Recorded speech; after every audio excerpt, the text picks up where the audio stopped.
একটি জঙ্গলে এক সিংহ বাস করত। সারাদিন অনেক পরিশ্রম করার পর সে জঙ্গলের মাঝে ঘুমিয়ে পড়ল।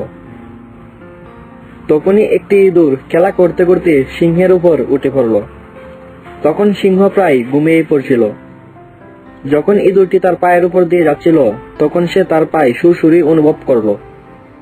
সে চুপ করল।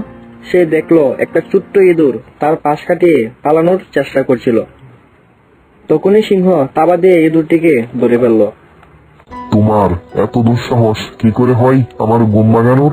সে অনেক রাগান্বিত হলো। এবার আমি তোমায় খেয়ে ফেলবো।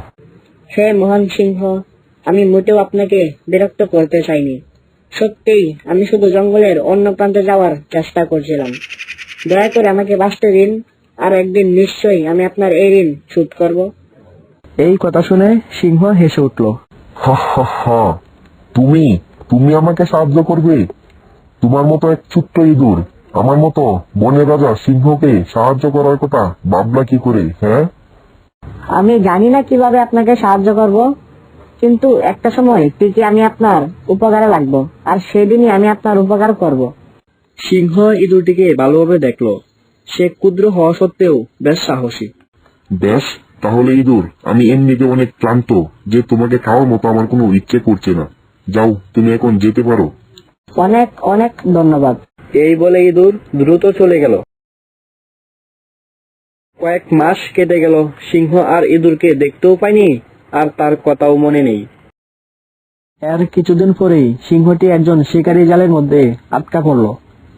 সে এখন জীবন বাঁচানোর জন্য জোরে জোরে গর্জন দিতে আরম্ভ করলো। তার গর্জন শুনে চিনতে পেরে সেই ইঁদুর সিংহের কাছে এসে হাজির হলো এবং সে জালে আটকা দেখে বলল, হুজুর, আপনি আমাকে একটু সময় দিন, আমি আমার দাঁত দিয়ে জাল কেটে দিচ্ছি। আর তখনই ইঁদুরটি কুটকুট করে তার দাঁত দিয়ে জাল কেটে সিংহটিকে মুক্ত করলো। এই উপকার পেয়ে সিংহটি অবাক হয়ে গেল এবং সে বলল, তুমি সত্যি আমার প্রকৃত বন্ধু। তুমি আমার উপকারের কথা মনে রেখেছ এবং তার প্রতিদান দিয়েছ। এই গল্প থেকে আমরা এই শিক্ষা পাই যে ছোট বলে কাউকে অবহেলা করা উচিত নয়। প্রয়োজনের সময় ছোট জিনিসটা আপনার উপকারে আসতে পারে এবং আপনার জীবন বাঁচাইতে পারে।